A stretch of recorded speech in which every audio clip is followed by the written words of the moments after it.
नमो विष्णुपादाय कृष्णप्रष्टाय भूतले श्रीमते राधानाथ स्वामिन्निति नामिने। नमो विष्णुपादाय कृष्णप्रष्टाय भूतले श्रीमते भक्तिवेदांत स्वामिन्निति नामिने। नमस्ते सरस्वती देवे गौरवाणी प्रचारिणे निर्विशेष शून्यवादि पश्चात्य देशतारिणे। ओम ज्ञानतिमिरान्धस्य ज्ञानाञ्जनशलाकया चक्षुरुन्मीलितं येन तस्मै श्रीगुरुवे नमः। श्रीचैतन्यमनोभीष्टं स्थापितं येन भूतले स्वयं रूपकदा मह्यं ददाति स्वपदान्तिकम्। वन्देऽहं श्रीगुरु श्रीयुतपदकमलं श्रीगुरून् वैष्णवांश्च श्रीरूपं साग्रजातं सहगण रघुनाथान्वितं तं सजीवम् साद्वैतं सावधूतं परिजन सहितं कृष्ण चैतन्य देवं श्री राधा कृष्ण पादान् सकगण ललिता श्री विशाखान्वितांश्च। हे कृष्णा करुणा सिंधु दीनबंधु जगत्पदे गोपेश गोपिका कांत राधा कांत नमोस्तुते। तप्त कांचन गौरांगी राधे वृंदावनेश्वरी वृषभानुसूते देवी प्रणमामि हरिप्रिये। वाञ्छाकल्पतरुभ्यश्च कृपा सिन्धुभ्यैव च पतितानां पावनेभ्यो वैष्णवेभ्यो नमो नमः।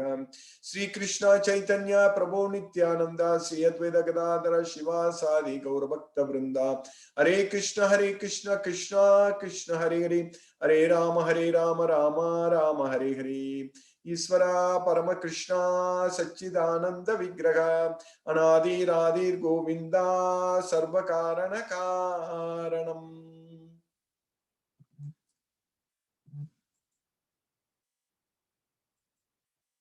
हरे कृष्ण।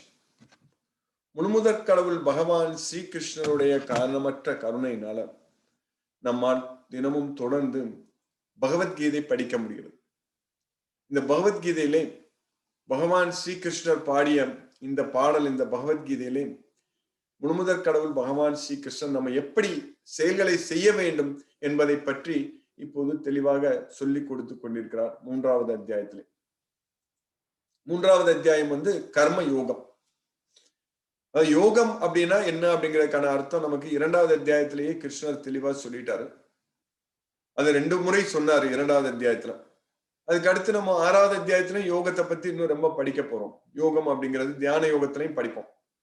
யோகம் என்பது அந்த ஒரு நிலையை நம்ம அடைய வேண்டும். யோகம் யோகம் நம்ம ஒருத்தருக்கு ரொம்ப யோகம் அடிச்சிருச்சு, ரொம்ப யோகக்காரர் அப்படின்னு நம்ம சொல்லுவோம். அப்படிங்கிறது நம்ம பொதுவா என்ன சொல்லுவோம் அப்படின்னா, ஒருத்தருக்கு தானா ரொம்ப இது தேடி வருது அப்படின்னா அவருக்கு ரொம்ப யோகம்.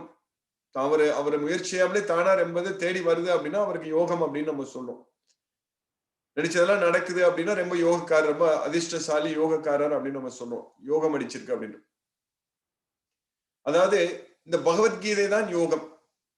இந்த பகவத்கீதையை படிச்சு நம்ம பகவான் ஸ்ரீகிருஷ்ணரை மனதால் நினைத்து கிருஷ்ணருக்கு சேவை செய்து கிருஷ்ண உணர்வோடு கிருஷ்ணருக்காகவே அனைத்தையும் செய்து விட்டால் கிருஷ்ணரே எல்லாத்தையும் தேடி தேடி கொண்டு நம்மிடம் கொடுத்து விடுவார் அல்லவா. எல்லாவற்றையும் கிருஷ்ணர் யோக க்ஷேமம் வஹாமி அகம் அப்படிங்கிறார். யோக க்ஷேமம் வஹாமி அகம், அதாவது தேவையானவற்றை யோகத்தை நானே கொடுப்பேன், நானே கொண்டு கொடுப்பேன் அப்படின்னு கிருஷ்ணர் சொல்றார். அதனால நம்ம செய்ய வேண்டியது இந்த பகவத்கீதையை படிக்க வேண்டியது. இந்த பகவத்கீதையை நல்லா படிச்சு நன்றாக புரிந்து கொண்டு கிருஷ்ணருக்கு சேவை செய்யும் பொழுது நம்ம விளைவுகளை பற்றி கவலைப்பட வேண்டிய அவசியம் கிடையாது. பலன்களை பற்றி யோசிக்க வேண்டிய அவசியம் கிடையாது. ஏனென்றால் பலன்களின் மீதுதான் நமக்கு பற்று இருக்காதே. ஏனென்றால் பகவான் ஸ்ரீகிருஷ்ணர் தான் நமக்கு தேவையான பலன்களை எல்லாம் தேடி கொண்டு கொடுத்து விடுவாரே. அப்புறம் நாம் எதை பற்றியும் கவலைப்பட வேண்டும்? எனக்கு அது கிடைக்கவில்லை, இது கிடைக்கவில்லை, இது வேணும், அது வேணும் என்று நாம் ஏன் யோசிக்க வேண்டும்? அப்போது நாம் கவலைப்பட வேண்டிய அவசியமே இல்லாமல் போய்விடும். கிருஷ்ணருக்காக அனைத்து செயல்களையும் செய்யும் போது கிருஷ்ண உணர்வோடு கிருஷ்ண பக்தியோடு கிருஷ்ணருக்காக நாம் வாழ்ந்து கிருஷ்ணா கிருஷ்ணா என்று கிருஷ்ணருக்காகவே நாம் செயல்கள் அனைத்தையும் செய்து கொண்டிருந்தால் நம்ம இந்த ஜட உலகத்திலே எதை பற்றியும் கவலைப்பட வேண்டிய அவசியமே கிடையாது. நமது எதிர்காலம் பகவான் ஸ்ரீ கிருஷ்ணருடைய கையிலே. கிருஷ்ணருடைய கருணையினால் அவரே எல்லாவற்றையும் பார்த்து கொள்வார். கிருஷ்ணர்கிட்ட நம்மளை ஒப்படைத்து விட்டால் போதும். நம்மை வந்து கிருஷ்ணரிடம் ஒப்படைத்து விட வேண்டும், அவ்வளவுதான். அதுதான் கிருஷ்ணர் வந்து உனது புத்தியையும் உனது உனது மனதையும் புத்தியையும் என்னிடம் ஒப்படைத்து விடு, என்னிடம் அர்ப்பணித்து விடு அப்படின்னு கிருஷ்ணர் சொல்றார். அர்ப்பணித்து விடு என்பது என்றால், அர்ப்பணித்து விடு என்றால் ஒப்படைத்து விடு என்ற அர்த்தம். மையர்ப்பித மனோபுத்தி, மையர்ப்பித மனோபுத்தி அப்படின்னா மனதையும் புத்தியும் என்னிடம் அர்ப்பணித்து விடு அப்படின்னு கிருஷ்ணர் சொல்றார். அதனால நம்ம கிருஷ்ண உணர்வோடு செயல்பட்டால், கிருஷ்ணருக்கு அர்ப்பணமாக அனைத்து செயல்களையும் செய்தால், கிருஷ்ணருடைய கருணை, காரணமற்ற கருணை நமக்கு கிடைக்கும் பொழுது அந்த யோக நிலையை நாம் அடைந்து விடலாம். அதற்கு பேர் தான் யோக நிலை. யோக நிலை என்றால் இந்த ஜட உலகத்திலே எதுவுமே நம்மை பாதிக்காத ஒரு நிலை. நமக்கு வெற்றி தோல்வி என்று எதுவுமே இருக்காது. எதையுமே நம்ம இது வெற்றி இது தோல்வி என்று நம்ம வந்து பார்க்க மாட்டோம். ஏனென்றால் நாம் செய்கின்ற செயல்கள் அனைத்துமே வெற்றியில் தான் முடியும். ஏனென்றால் நாம் கிருஷ்ணருக்காக செய்தால், கிருஷ்ணருக்காக நம்ம ஒரு செயலை செய்யறோம் அப்படின்னா, கிருஷ்ணரும் அந்த செயலை விரும்பினால் என்னைக்காவது கிருஷ்ணர் தோத்து போவாரா? எந்த ஒரு செயலையாவது கிருஷ்ணர் என்னைக்காவது தோத்து போவாரா? முடியவே முடியாது. அவர் வந்து முழுமுதற் கடவுள், பகவான் ஸ்ரீகிருஷ்ணர். அவர் நினைப்பதெல்லாம் நடக்கும். சர்வ காரண காரணம், அனைத்து காரணங்களுக்கும் காரணமான முழுமுதற் கடவுள் பகவான் ஸ்ரீகிருஷ்ணர். அவருக்கு எப்போதும் வெற்றிதான். அதனால அவர் என்ன விரும்புகிறாரோ, கிருஷ்ணர் என்ன எதிர்பார்க்கிறாரோ நம்மிடம், அதையே நாம் செய்து விட்டால் நமக்கு வெற்றி மட்டும்தான் மிஞ்சும், வெற்றி மட்டும்தான் கிடைக்கும். அதனால நம்ம இந்த பகவத்கீதை அறிவை பெற்று இந்த யோக நிலையை அடைந்து விட வேண்டும். யோக நிலை என்றால் முழுமையாக கிருஷ்ணரையே நம்பி இருக்கின்ற ஒரு நிலை. முழுமையாக கிருஷ்ண உணர்வோடு கிருஷ்ணரிடம் சரணம் அடைந்து கிருஷ்ணா கிருஷ்ணா என்று வாழ்கின்ற ஒரு நிலைக்கு பேர் தான் வந்து அந்த யோக நிலை. அந்த யோக நிலையை நம்ம அடைந்து விட வேண்டும் வெகு விரைவில். அந்த யோக நிலையை நம்ம அடைந்து விட்டால், பகவான் ஸ்ரீகிருஷ்ணனுடைய கருணையினால் நம்ம வந்து அந்த அந்த கர்ம யோகம், அதை பத்தி தான் இப்ப நம்ம படிச்சுட்டு இருக்கிறோம். அந்த கர்ம யோகம், அந்த செயல்களை வந்து நம்ம வந்து பலன்களின் மீது பற்று வைக்காமல், அந்த இந்திரியா அர்த்தான், அதாவது அந்த பலன்கள், அதாவது அந்த ஜட பொருட்கள், அவற்றை மனதால் நினைக்காமல் நம்மால் செய்ய முடியும். நம்ம ஜட பொருட்களை மனதால் நினைத்த செயல்களை செய்யும் பொழுதுதான் அங்கே தவறுகள் நடந்து விடுகிறது. ஜடப்பொருட்களை நம்ம வந்து பலன்களை எதிர்பார்த்து செயல்களை செய்யும் பொழுதுதான் அங்கே நாம் வந்து தப்பு செய்து விடுகிறோம். எந்த ஒரு செயலையும் பலன்களை எதிர்பார்த்து செய்தோமானால் அதன் விளைவுகள் வந்து நம்மை பாதித்து விடும். நம்ம பலன்களை எதிர்பார்த்து விட்டால் உடனடியாக மாயா வந்து நம்மை பிடித்து விடும். நாம் மாயையின் பிடியில் மாட்டிக்கொள்வோம். பலன்களை எதிர்பார்த்து விட்டால், பலன்களின் மீது பற்று வைத்து விட்டால் மாயா வந்து உடனடியாக நம்மை தாக்கிவிடும். அவ்வளவுதான். அப்புறம் மாயாவின் கட்டுப்பாட்டிற்குள் வந்து விடுவோம். மாயாவின் கட்டுப்பாட்டிற்குள் வந்து விட்டால் அப்புறம் நாம் செயல்களை செய்தாக வேண்டிய கட்டாயம். அப்போது மாயா பலவந்தப்படுத்தி, வலுக்கட்டாயமாக, அவசியப்படுத்தி, அவசியத்தின் பேரில், கட்டாயத்தின் பேரில் நம்ம செயல்களை செய்துதான் ஆக வேண்டும். வேற வழியே கிடையாது. பாவங்களை செய்துதான் ஆக வேண்டும். அது பாவம், அதை செய்யக்கூடாது அப்படின்னு நம்ம நினைச்சாலுமே கூட நம்மளால செய்யாம இருக்க முடியாது. ஏனென்றால் நம்ம மாயாவின் பிடியில் மாட்டிக்கொள்கிறோம். அதற்கு காரணம் வந்து நம்ம அந்த பலன்களின் மீது வைத்த பற்று, அவ்வளவுதான், வேற ஒண்ணும் கிடையாது. அந்த ஜட பொருட்களின் மீது நாம் பற்று வைத்த காரணத்தினால்தான் மாயா வந்து நம்மை தாக்கி விடுகிறோம். மாயையின் பிடியில் வந்து நாம் மாட்டிக்கொள்கிறோம், அந்த ஜட பொருட்களின் மீது பற்று வைத்த காரணத்தினால். அதனால நம்ம கிருஷ்ணரின் மீது மட்டுமே பற்று வைக்க வேண்டும். கிருஷ்ணர் தான் எல்லாமே, அவர் இல்லாமல் நாம் இல்லை, கிருஷ்ணருக்காக நாம், நமக்காக கிருஷ்ணர் அப்படின்னு நம்ம முழுமுதற் கடவுள் பகவான் ஸ்ரீ கிருஷ்ணன் மீது பற்று வைத்து விட்டால், மாம் ஏவையே பிரபத்தியந்தே மாயாம் ஏதாம் தரந்திதே, யார் ஒருவர் என்னிடம் சரணமடைந்து விடுகிறார்களோ அவர்கள் மாயாவிடம் இருந்து விடுபட்டு விடுவார்கள் அப்படின்னு கிருஷ்ணர் சொல்லிட்டார். அதனால நம்ம வந்து இந்த பகவத்கீதையை படிக்கும் பொழுது பகவான் ஸ்ரீகிருஷ்ணன் நமக்கு சொல்லிக் கொடுத்த இந்த முழு பகவத்கீதையும் படித்து நன்றாக புரிந்து கொள்ளும் பொழுது கிருஷ்ணர் தான் முழுமுதற் கடவுள் என்கின்ற அறிவு நமக்கு நன்றாக கிடைத்துவிடும். அப்போது கிருஷ்ணரின் மீது நமக்கு இருக்கும் பற்று, பக்தி எல்லாமே அதிகரித்துவிடும். அளவுக்கு அதிகமா கிருஷ்ணன் மீது பற்று வைக்க வேண்டும். இந்த ஜட உலகத்துல எல்லாத்தையும் அளவோடு தான் செய்யணும். ஆனால் பகவான் ஸ்ரீ கிருஷ்ணன் மீது வைக்கும் பற்றை மட்டும் நம்ம அளவுக்கு அதிகமா பண்ணணும். அதாவது அந்த பக்தி ஒன்றுதான். பகவான் ஸ்ரீகிருஷ்ணர் அவர்தான் முழுமுதற் கடவுள், கிருஷ்ணர் தான் எல்லாமே என்கின்ற அந்த ஒரு அறிவு, இந்த பகவத்கீதையின் மூலம் நமக்கு கிடைக்கின்ற அந்த ஒரு அறிவு, அந்த அறிவின் மூலம் கிருஷ்ணரின் மீது நாம் வைக்கின்ற அந்த ஒரு பற்று, அந்த பக்தி, அதுதான் நமது பயம், கோபம் அனைத்தையும் நீக்கும். அதுதான் நம்மை இந்த ஜட உலகத்திலிருந்து பாதுகாத்து நம்மை விடுவித்து, இந்த 3 குணங்களிலே இருந்து நம்மை விடுவித்து கிருஷ்ணர் இருக்கின்ற கோலோகத்திற்கு நம்மை எடுத்து செல்லும். அதனால் அந்த பக்தி மட்டும் இருந்தால் போதும், முக்தி நம்மை தேடி வரும். அந்த பகவான் ஸ்ரீ கிருஷ்ணரின் மீது பக்தி இருந்தால் போதும், அவருடைய அருள், அவருடைய கருணை, பகவான் ஸ்ரீ கிருஷ்ணருடைய கருணை நமக்கு கிடைத்துவிடும். அருள் இல்லாருக்கு அவ்வுலகம் இல்லை, பொருள் இல்லாருக்கு இவ்வுலகம் இல்லை அப்படின்னு சொல்லுவாங்க. ஆனால் அது தவறு. அருள் இருந்து விட்டால் பொருளை பற்றி நம்ம கவலைப்பட வேண்டிய அவசியம் இல்லை. பகவான் ஸ்ரீகிருஷ்ணருடைய அருள் நமக்கு இருந்து விட்டால் பொருள் நம்மை தேடி வந்துவிடும்.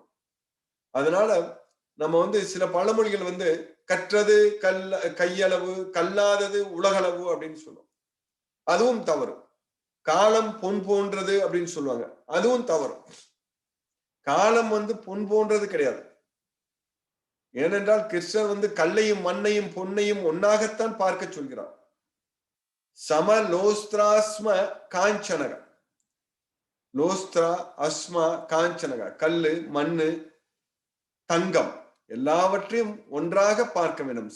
சமலோஸ்திராஸ்ம காஞ்சனக அப்படின்னா காலம் பொன் போன்றது கிடையாது. காலம் கிருஷ்ணரை போன்றது. கிருஷ்ணர் தான் காலம். அகம் காலோஸ்மி அப்படின்னு கிருஷ்ணர் சொல்றார். நான் தான் காலம் அப்படின்னு கிருஷ்ணர் சொல்றார். அதனால காலம் கிருஷ்ணரை போன்றது. காலம்தான் கிருஷ்ணர். கற்றது கையளவு, கல்லாதது உலகளவுன்னு சொல்றதும் தவறு. இந்த பகவத்கீதை அறிவை மட்டும் நம்ம கற்றுவிட்டால், இந்த பகவத்கீதை மட்டும் நம்ம முழுமையாக புரிந்து கொண்டால், நம்ம கற்றது அகிலத்தின் அளவாகிவிடும். இந்த பகவத்கீதை அறிவை தவிர நம்ம மத்த எல்லாத்தையும் தெரிஞ்சுக்கிட்டாலும் கற்றது ஒண்ணுமே கிடையாது. கற்றது ஒண்ணும் கிடையாது இந்த பகவத்கீதை அறிவு இல்லாவிட்டால். ஆனால் இந்த பகவத்கீதை அறிவு இருந்து விட்டால் கற்றது அகிலத்தின் அளவாகிவிடும். அதை போன்றுதான் அருள் இல்லாருக்கு அவ்வுலகம் இல்லை, பொருள் இல்லாருக்கு இவ்வுலகம் இல்லை என்று சொல்வதும் தவறு. ஏனென்றால் நமக்கு பொருள் மட்டும் இருந்து விட்டால் நம்ம இவ்வுலகத்திலேயே இருந்து விடுவோம். பொருள் என்று பொருளின் மீது ஆசைப்பட்டு, ஜட உலகத்தின் மீது, ஜட பொருட்களின் மீது ஆசைப்பட்டு நம்ம இந்த ஜட உலகத்தில் இருக்கும் பொழுது நமது கர்ம பந்தமும் ஜன்ம பந்தமும் அளவுக்கு அதிகமாக அதிகரித்து விட்டால் நம்ம இங்கேயே மாட்டிக்கிட்டு சாக வேண்டியதுதான். திரும்ப திரும்ப பிறந்து பிறந்து இறக்க வேண்டியதுதான். ஆனால் பகவான் ஸ்ரீ கிருஷ்ணனுடைய அருள் நமக்கு இருந்து விட்டால், அவருடைய கருணை நமக்கு இருந்து விட்டால், நமக்கு இவ்வுலகத்தில் நாம் வாழ்கின்ற பொழுது தேவையான பொருள் அனைத்துமே நம்மை தேடி வந்துவிடும். நம்ம பகவான் ஸ்ரீகிருஷ்ணருடைய கருணையினால் இந்த ஜட உலகத்திலிருந்து விடுபட்டு அவர் இருக்கின்ற கோலோகத்திற்கு நம்மால் சென்று விட முடியும், பகவான் ஸ்ரீகிருஷ்ணருடைய அந்த கருணையினால். அதனால இந்த பகவத்கீதை அறிவுதான் நம்மளுடைய எதிர்காலத்தை பிரகாசிக்க வைக்க போகிறது. அது ஒளிமயமான எதிர்காலம் இந்த பகவத்கீதையின் மூலம் நம் கண்களில் தெரிகிறது. இந்த பகவத்கீதையின் மூலம். ஏனென்றால் இந்த பகவத்கீதை அறிவு விளக்கு, ஞான தீபம். அந்த அறிவு விளக்கை பகவான் ஸ்ரீகிருஷ்ணர் ஏற்றி அதை பாஸ்வதக, அந்த பிரகாசத்தில், அந்த வெளிச்சத்தில், அந்த அறிவு விளக்கை ஏற்றி அந்த வெளிச்சத்தால் நமது அறியாமை என்கின்ற இருளை கிருஷ்ணர் நீக்கி விடுகிறார். அகம் அஜ்ஞானஜம் தமக நாஸ்யாமி ஆத்மபாவஸ்தோ. ஆத்மபாவஸ்து, ஒவ்வொருவருடைய உடம்பிற்குள்ளும் குடியிருக்கும் நான், பரமாத்மாவாக குடியிருக்கும் நான், அந்த அறியாமை என்கின்ற இருளை, அஜ்ஞானஜம் தமக, அஜ்ஞானஜம் அறியாமையினால் ஏற்பட்ட அந்த தமக இருளை ஞான தீபேன பாஸ்வதக, அறிவு என்னும் விளக்கை ஏற்றி அதன் ஒளியால் நான் அகற்றி விடுவேன் அப்படின்னு கிருஷ்ணர் சொல்றார். தேசாம் ஏவானுக்கம் பார்த்த அகம் அஜ்ஞானஜம் தமக நாசயாமி ஆத்ம பாவஸ்தோ ஞான தீபேன பாஸ்வதக. அதனால நமக்கு இருக்கிற ஒரே சொத்து, அழியாத சொத்து, நம்ம கிட்ட இருந்து யாரும் எழுதி வாங்கிட்டு போக முடியாத சொத்து இந்த பகவத்கீதை அறிவு மட்டும்தான். இது மட்டும் நம்ம கிட்ட எப்பயுமே இருக்க போகிறது. நம்ம எத்தனை பேருக்கு வேணாலும் இந்த சொத்தை கொடுக்கலாம், கொடுத்தாலும் அந்த சொத்து நம்ம கிட்ட அப்படியே தான் இருக்கு. ஜட உலகத்துல நம்ம கிட்ட இருக்கிற ஒரு சொத்தை எழுதி இன்னொருத்தருக்கு கொடுத்துட்டோம் அப்படின்னா அதுக்கப்புறம் நம்ம அதுக்கு உரிமை கொண்டாட முடியாது. ஆனா பகவத்கீதை அப்படி கிடையாது. இந்த பகவத்கீதை சொத்து நம்ம எத்தனை பேருக்கு வேணாலும் பகிர்ந்து கொடுக்கலாம். எவ்வளவு பேருக்கு கொடுத்தாலுமே கூட நம்ம கிட்ட அந்த சொத்து அப்படியே தான் இருக்கும். அழிக்க முடியாத சொத்து. இந்த பகவத்கீதையை மூலதனமா பயன்படுத்தி இந்த ஜட உலகத்திலையும் சரி, எங்கேயும் சரி, நம்ம என்ன வேண்டுமானாலும் சாதிக்க முடியும். எதை வேண்டுமானாலும் சாதிக்கலாம். இந்த பகவத்கீதை அறிவை மட்டும் நம்ம மூலதனமாக பயன்படுத்தி. அதனால நம்ம பொதுவா குழந்தைகளை நம்ம பள்ளி கல்லூரிகள்ல சென்று படிப்பது அது மட்டும்தான் அறிவு. அது இருந்தால்தான் பிழைக்க முடியும், இல்லாவிட்டால் பிழைக்கவே முடியாது அப்படிங்கிற மாதிரி நம்ம கஷ்டப்பட்டு லட்சக்கணக்கில் செலவு செய்து சும்மா ஒண்ணும் இல்லாத ஒரு 1ஆப் 2ஆப்புகள்லாம் போய் லட்சக்கணக்கில் பணம் கொடுத்து படிக்க வைக்கிறதெல்லாம் சரியான முட்டாள்தனமான ஒரு விஷயமா. ஏனென்றால் பகவத்கீதை பகவான் ஸ்ரீகிருஷ்ணருடைய கருணை இருந்து விட்டால், நம்ம கிருஷ்ணருக்காக படிக்க ஆரம்பித்தால் எல்லா அறிவும் நமக்கு கிடைத்துவிடும். கிருஷ்ணருடைய கருணையினால் கிடைத்துவிடும். அரசு பள்ளிகள்ல படிச்சாலே, கிருஷ்ணருக்காக படிச்சாலே நல்லா வந்துட முடியும். நான்லாம் அரசு பள்ளியில படிச்சுதான் வந்தேன் கிருஷ்ணருடைய கருணை. அதனால இது நான் என்ன சொல்ல வரேன் அப்படின்னா, இந்த பகவத்கீதை அறிவு அப்படிங்கிறதா ரொம்ப ரொம்ப முக்கியம். நம்ம மற்ற எல்லா அறிவுமே இந்த பகவத்கீதையை படிச்சாலே நமக்கு கிருஷ்ணருடைய கருணை எல்லாமே நமக்கு வந்துடும், எல்லாமே நமக்கு கிடைச்சிடும். எல்லா அறிவும், தேவையான அறிவு அனைத்துமே கிருஷ்ணர் நமக்கு கொடுத்து விடுவார். அந்த அளவுக்கு இந்த பகவத்கீதை அறிவுக்கு அரசன், ராஜவித்யா. அப்படிப்பட்ட அறிவுக்கு அரசனாகிய இந்த பகவத்கீதையை நம்ம தினமும் படிக்கிறதுக்கான ஒரு வாய்ப்பை கிருஷ்ணர் உருவாக்கி கொடுத்திருக்கிறார். இது ஒரு ரொம்ப ரொம்ப ஒரு அபூர்வமான ஒரு வாய்ப்பு. நம்ம இப்ப தினமும் பகவத்கீதை தொடர்ந்து படிச்சுக்கிட்டு இருக்கிறோம். இது ஒரு சாதாரணமான விஷயமே கிடையாது. இது கிருஷ்ணருடைய காரணமற்ற கருணை நமக்கு கொட்டி கிடைக்கிறது. அதனால்தான் கிருஷ்ணருடைய கருணையினால் நம்மால் தினமும் இந்த பகவத்கீதையை படிக்க முடிகிறது. இதை படிக்க இந்த பகவத்கீதை அறிவு நமக்கு முழுமையாக கிடைத்து விட்டால் பகவான் ஸ்ரீகிருஷ்ணருடைய கருணை நமக்கு அளவின்றி கிடைத்துவிடும். இந்த பகவத்கீதை மூலம் கிருஷ்ணர் நமக்கு கருணை மலையை கொட்டுகிறார். இந்த பகவத்கீதை அறிவின் மூலம் அதை நம்ம படிச்சு இப்ப எல்லா ஸ்லோகங்களையும் நம்ம நல்லா தெளிவாக புரிந்து கொண்டிருக்கிறோம். 2வது அத்தியாயத்துல ரொம்ப விளக்கமாக கிருஷ்ணர் நம்ம உடம்பல்ல ஆத்மா என்கின்ற அறிவை நமக்கு அவ்வளவு அழகாக ஒவ்வொரு ஸ்லோகத்திலையும் மறுபடியும் திரும்ப வேற வார்த்தைகளை பயன்படுத்தி அவ்வளவு தெளிவாக நமக்கு சொல்லி கொடுத்தார்.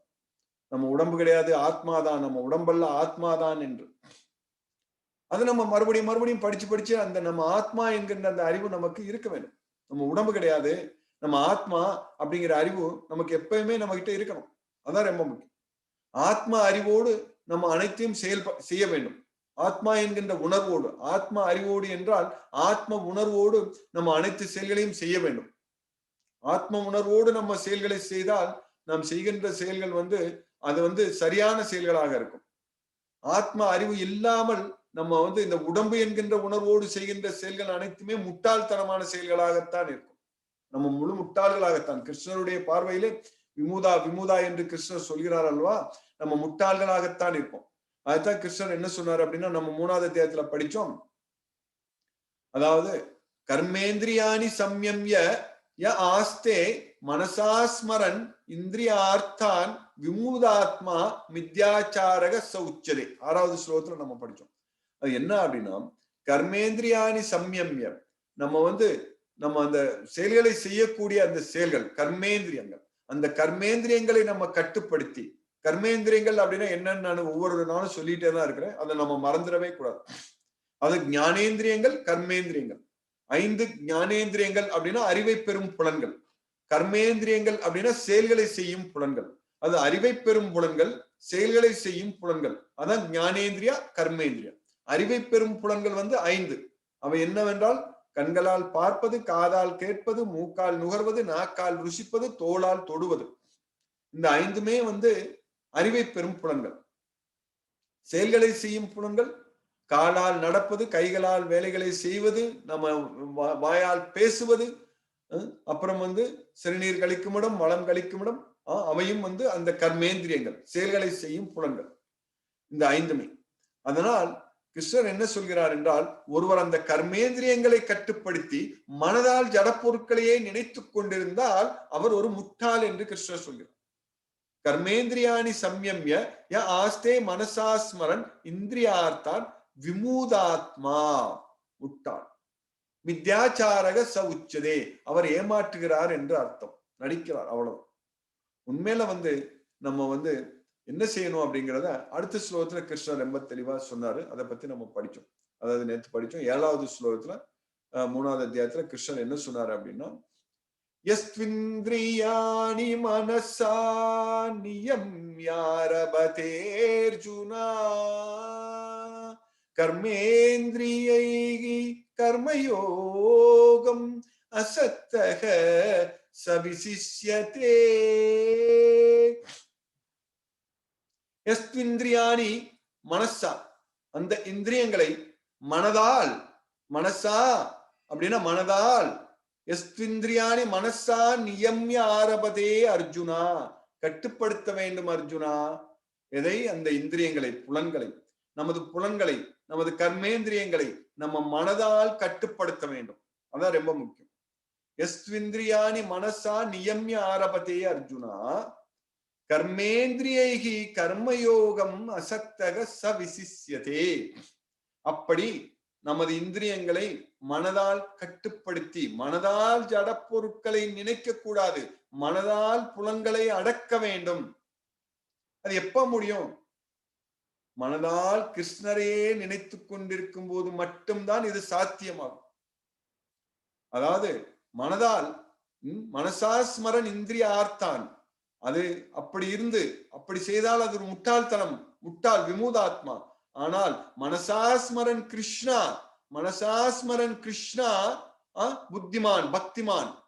அதுதான் மனசாஸ்மரன் இந்திரியார்த்தான் இருக்கக்கூடாது, மனசாஸ்மரன் கிருஷ்ணாவாக இருக்க வேண்டும். மனதால் கிருஷ்ணரையே நினைத்துக் கொண்டிருக்க வேண்டும். அதனால் மனதால் கிருஷ்ணரையே நினைத்துக் கொண்டிருந்தால் நம்மால் இந்த மனதால் புலன்களை அடக்க முடியும். ஆனால் மனதால் நம்ம ஜட பொருட்களையே நினைத்துக் கொண்டிருந்தால் இந்த மனதால் புலன்களை அடக்க முடியாது. அப்போது நாம் முட்டாள்களாகி விடுவோம். ஆனால் மனதால் கிருஷ்ணரையே நினைத்துக் கொண்டிருந்தால் அப்பொழுது நம்ம புத்திசாலிகள் ஆகி விடுவோம். அப்பொழுது அந்த புத்தியை வைத்து மனதை கட்டுப்படுத்தி அந்த மனதால் நம்மால் புலன்களை அடக்க முடியும். அதான் கர்மேந்திரியேகி கர்மயோகம் அசக்தக சவிசிஷ்யதே. அசக்தக அப்படின்னா பற்றில்லாமல், நம்ம ஜட பொருட்களின் மீது பற்று வைக்காமல் செயல்களை செய்ய வேண்டும். அது மறுபடியும் திரும்ப திரும்ப சொல்லிட்டே இருக்கிறேன். அது எப்ப முடியும்? எப்ப ஜட பொருட்களின் மீது வைத்திருக்கும் பற்றினை நம்மால் விட்டுவிட முடியும் அப்படின்னா, எப்ப நம்ம இந்த பகவத்கீதை அறிவை பெற்று பகவான் ஸ்ரீகிருஷ்ணர் தான் முழுமுதற் கடவுள் என்கின்ற அறிவை பெற்று நம்ம கிருஷ்ணரின் மீது பற்று வைக்கிறோமோ அப்பதான் இந்த ஜட பொருட்களின் மீது வைத்திருக்கும் பற்றினை நம்மால் விட்டுவிட முடியும். கிருஷ்ணரின் மீது பற்று விட்டால் போதும், பக்தி விட்டால் போதும். கிருஷ்ண பக்தி தான் நம்ம எல்லா கஷ்டத்திலிருந்தும் காப்பாற்ற போகிறது. கிருஷ்ணரின் மீது பற்று விட்டால் நமக்கு பயம், கோபம் இருக்காது. ஆனால் இந்த ஜட உலகத்தின் மீது, ஜட பொருட்கள் மீது பற்று விட்டால் பயமும் கோபமும் கூடவே வந்துவிடும். வீத்த ராக பய குரோதா, ராக பய குரோதா. ராக என்றால் பற்று, இந்த ஜடப்பொருட்களின் மீது பற்று. இந்த ஜடப்பொருட்களின் மீது பற்று விட்டால் நமக்கு பயமும் கோபமும் கூடவே வந்துவிடும். ஆனால் பகவான் ஸ்ரீகிருஷ்ணரின் மீது பற்று விட்டால் அங்கே பக்தியும் பிரேமமும், கிருஷ்ணரின் மீது பக்தியும் அன்பும் அதிகரித்து விடும். அவ்வளவுதான். அப்ப பயம் கோபம் எல்லாம் இருக்காது. நம்ம கடவுளை பார்த்து பயப்பட வேண்டிய அவசியமே கிடையாது. நம்ம பயபக்தி அப்படின்னு சொல்றோமே, அதுவே அந்த ஒரு வார்த்தையே அர்த்தமற்ற ஒரு வார்த்தை. பயபக்தி அப்படிங்கிற வார்த்தையை வந்து நீக்கிவிட வேண்டும். அதற்கு அர்த்தமே கிடையாது. அதாவது என்ன அப்படின்னா, நம்ம பகவான் ஸ்ரீகிருஷ்ணனின் மீது பக்தி கொள்ளும் பொழுதும், கிருஷ்ணர் தான் முழுமுதற் கடவுள் என்பதை அறிந்து கொண்டு நம்ம கிருஷ்ணரின் மீது பக்தி வைக்கும் பொழுது அங்கே பயத்திற்கு ஏது இடம்? அங்கே அன்புதான், கிருஷ்ணரின் மீது அன்புதான் வரும், கிருஷ்ணரின் மீது முழு நம்பிக்கை தான் வரும். கிருஷ்ணர் வந்து மா சுச்சக அப்படிங்கிறார், நீ கவலைப்படாதே, நீ பயப்படாதே, கௌந்தேயா பிரதிஜானிகி நமே பக்தக பிரணஸ்யதி, குந்தியின் மகனே எல்லோரிடமும் போய் பறைசாற்று, எனது பக்தனுக்கு அழிவே இல்லை என்று அப்படின்னு கிருஷ்ணர் சொல்லும் பொழுது அங்க எதுக்கு நம்ம பயம் வருது? நமக்கு பக்தி இருந்து மட்டும்தான் இருக்கும். அதனால கிருஷ்ணருடைய கருணையினால் இந்த பகவத்கீதை அறிவு ரொம்ப முக்கியம். இப்ப தொடர்ந்து அடுத்த ஸ்லோகத்துல, அதாவது 3வது அத்தியாயத்துல 8வது ஸ்லோகம் நம்ம படிக்கிறோம். அந்த 8வது ஸ்லோகத்துல கிருஷ்ணர் என்ன சொல்றாரு அப்படின்னா, நியதம் குரு கர்மத்வம் கர்மஜாயோஹ்ய கர்மணக சரீர யாத்ரா பிச்சதே ந பிரசித்தேத கர்மணக அப்படின்னு கிருஷ்ணர் சொல்றார். அதாவது நியத்தம் குரு கர்ம துவம், துவம்னா நீ, நீ அப்படின்னு கிருஷ்ணர் யாரு சொல்றாரு? அர்ஜுனனை. குரு அப்படின்னா செய், நீ செய். கர்மா அப்படின்னா கடமை, கடமைகளை நீ செய். எப்படிப்பட்ட கடமைகள்? நியத்தம் கர்மா, அது நியத்தம் கர்ம குருத்துவம், அதான் நியத்தம் குரு கர்மத்துவம். நியத்தம் கர்மா என்றால் நியதிகளுக்கு உட்பட்ட செயல்கள், அது நியதிகளுக்கு உட்பட்ட கடமைகளை செய் அப்படின்னு கிருஷ்ணர் அர்ஜுனன் கிட்ட அந்த ஒரு வரியிலேயே சொல்றார். நியதிகளுக்கு உட்பட்ட கடமைகளை செய், நியத்தம் குரு கர்மத்துவம். கர்மஜாயோகி அகர்மனக, அகர்மனக என்றால் கடமைகளை செய்யாமல் இருப்பதை விட கர்மஜாயோகி கடமைகளை செய்வது, ஜாயோகி நல்லது. கடமைகளை செய்யாமல் இருப்பதை விட செய்வது நல்லது. அதான் நியத்தம் குரு கர்மத்துவம் கர்மஜாயோகி அகர்மனக. நியதிகளுக்கு உட்பட்ட கடமைகளை நீ செய், கடமைகளை செய்யாமல் இருப்பதை விட செய்வது நல்லது அப்படின்னு கிருஷ்ணர் சொல்றார். ஏனென்றால் சரீர யாத்ரா பிச்சதே, இந்த உடம்பை பெற்ற பிறகு சரீர யாத்ரா பிச்சதே, இந்த உடம்பை பேணி காக்கும் அளவிற்காவது நம்ம வந்து செயல்களை செய்தாக வேண்டும். கடமைகளை செய்யாமல், அகர்மனக கடமைகளை செய்யாமல் நம்மால் இந்த உடம்பை கூட பேணி காக்க முடியாது. இப்ப வந்து நம்ம வந்து தினமும் வந்து நடக்கிறது உடம்புக்கு நல்லது, நம்ம வந்து நடக்கணும், ஏதாவது வேலை செய்யணும். சும்மா சாப்பிட்டு உட்கார்ந்துட்டே இருந்தோம் அப்படின்னா உடம்பு வந்து உடல் பருமன் அதிகரித்து விடும். அப்புறம் வந்து தேவையில்லாத எல்லா நோயும் வந்து விடும். அதாவது சர்க்கரை சத்து, ரத்த அழுத்தம், அது இதுன்னு எல்லாமே வந்துடும். அப்புறம் வந்து சீக்கிரம் போய் சேர்ந்துரும், அது வேற விஷயம். அதனால இந்த உலகத்துல நம்ம ரொம்ப நாள் வாழணும், நல்லா வாழணும் அப்படின்னா இந்த உடம்பை வந்து நம்ம பாதுகாத்துக் கொள்ள வேண்டும், பேணி காட்ட வேண்டும். அதுக்காவது நம்ம வந்து செயல்களை செய்தாகணும். கையை கால ஆட்டினாதான் அந்த உடம்பே வேலை செய்யும். சும்மா சாப்பிட்டு தூங்கினோம்னா இந்த உடம்பு வேலை செய்யாது. அதனால கிருஷ்ணர் வந்து என்ன சொல்றாரு அப்படின்னா, சரீர யாத்ரா பிச்சதே ந பிரசித்தையே அகர்மனக அப்படின்னு கிருஷ்ணர் சொல்றார். அதனால செயல்களை ஒருத்தர் செய்துதான் ஆகணும், செயல்களை செய்யாமல் சும்மா இருக்கவே முடியாது. 18வது அத்தியாயத்துல ஒரு ஸ்லோகத்துல கிருஷ்ணர் என்ன சொல்வார் அப்படின்னா, நகி தேக பிரதா சக்கியம் தியக்தும் கர்மாணி அசேஷத எஸ்து கர்ம பலத்தியாகி சத்தியாகீதி அபிதீயது. அதாவது இந்த தேக பிரதா, இந்த உடம்பை பெற்ற பிறகு நகி தேக பிரதா சக்கியம் தியக்தும் கர்மாணி அசேஷத, நம்ம கடமைகளை முழுமையாக, செயல்களை முழுமையாக துறந்து விட முடியாது, செயல்களை செய்துதான் ஆக வேண்டும் இந்த உடம்பை பேணி பாதுகாக்கும் அளவுக்கு. சாரீரம் கேவலம் கர்மா குர்வன்னாப்னோதி கில்பிஷம் அப்படி கிருஷ்ணர் வந்து 4வது அத்தியாயத்துல ஒரு ஸ்லோகத்துல சொல்லுவார். நிராசீகி அச்சித்தாத்மா த்யக்த சர்வ பரிக்ரக சாரீரம் கேவலம் கர்மா குர்வன்னாப்னோதி கில்பிஷம். அதாவது நம்ம வந்து எந்த விதமான ஆசைகளும் இன்றி, நிராசிகி யதசித்தாத்மா த்யக்த சர்வ பரிக்ரக, அனைத்தையும் நம்ம துறந்து விட்டு, அனைத்து பற்றினையும் நம்ம முற்றிலும் துறந்து விட்டு, சாரீரம் கேவலம் கர்ம குருவன் நாப்னோதி கில்பிஷம், இந்த உடம்பை பாதுகாக்கும் அளவுக்கு, இந்த உடம்பை பேணி காக்கும் அளவிற்கு நம்ம செயல்களை செய்தால் எந்த ஒரு பாவமும் வராது அப்படின்னு கிருஷ்ணர் சொல்றார். அதனால ஒருத்தருக்கு வந்து செயல்களை செய்யாமல் இருந்து விடவே முடியாது, செயல்களை செய்துதான் ஆக வேண்டும். ஆனால் நியதிகளுக்கு உட்பட்ட செயல்களை செய்ய வேண்டும். ஏற்கனவே 2வது அத்தியாயத்துல ஒரு ஸ்லோகத்துல நம்ம படிச்சோம். கிருஷ்ணர் என்ன சொன்னாரு அப்படின்னா, தூரேனகி அவரம் கர்மா புத்தியோகா தனஞ்சயா அப்படின்னு சொன்னார். அது செய்யத்தகாத செயல்களை தூரத்திலே தள்ளிவை. தூரேனகி அவரம் கர்மா புத்தியோகா தனஞ்சயா, புத்தியை பயன்படுத்தி செய்யத்தகாத செயல்களை தூரத்திலே தள்ளிவை அப்படின்னு கிருஷ்ணர் சொல்றார். அதனால நம்ம நியதிகளுக்கு உட்பட்ட செயல்களை மட்டுமே செய்ய வேண்டும். அப்படின்னா நியதிகளுக்கு உட்பட்ட செயல்கள் என்ன என்பதை நாம் எப்படி அறிந்து கொள்வது என்றால், இந்த முழு பகவத்கீதையை படித்து நன்றாக புரிந்து கொள்ள வேண்டும். அவ்வளவுதான். ஏனென்றால் தஸ்மாத் சாஸ்திரம் பிரமாணம் தே காரியா அகாரிய வியவஸ்திதோ, இந்த சாஸ்திரத்தின் அடிப்படையிலேயே எந்த ஒரு செயலையும் செய்ய வேண்டுமா வேண்டாமா என்பதை நம்ம முடிவு செய்ய வேண்டும். இந்த பகவத்கீதை தான் சாஸ்திரம். இது குஹ்ய உத்தமம் சாஸ்திரம், இது குஹ்யதமம் சாஸ்திரம், இதம் முக்தம் மயானகா ஏதத் புத்வா புத்திமான் ஷாத் கிருத கிருத்தஸ்ய பாரத். இந்த பகவத்கீதை தான் சாஸ்திரம், குஹ்யத்தம சாஸ்திரம். இது ரொம்ப ரொம்ப பரம ரகசியமான ஒரு சாஸ்திரம். இந்த பகவத்கீதை அறிவை பயன்படுத்தி இதை நன்றாக பெற்றுவிட்டால், இந்த பகவத்கீதையில பகவான் கிருஷ்ணர் சொன்னபடி அனைத்து செயல்களையும் செய்துவிட்டால் நமக்கு முக்தி நிச்சயம், மோட்சம் அடைந்து விடுவோம், கிருஷ்ணரிடம் சென்று விடுவோம். மறுபடியும் இந்த மண்ணுலகத்தில் இந்த ஜட உடம்பை நம்ம மீண்டும் பெற்று மறுபடியும் மறுபடியும் பிறந்து பிறந்து இறக்க மாட்டோம். அதனால நியதிகளுக்கு உட்பட்ட கடமைகளை செய்ய வேண்டும். நியதிகளுக்குட்பட்ட கடமைகளை செய், நியதிகளுக்குட்பட்ட கடமைகளை நீ செய், கடமைகளை செய்யாமல் இருப்பதை விட செய்வதே நல்லது. செயல்களை செய்யாமல் உடம்பை கூட பேணி காக்க முடியாது அப்படின்னு கிருஷ்ணன் சொல்றார். நியதிகளுக்குட்பட்ட கடமைகளை செய், கடமைகளை செய்யாமல் இருப்பதை விட செய்வதே நல்லது. செயல்களை செய்யாமல் உடம்பை கூட பேணி காக்க முடியாது அப்படின்னு கிருஷ்ணர் தெளிவாக சொல்கிறார்.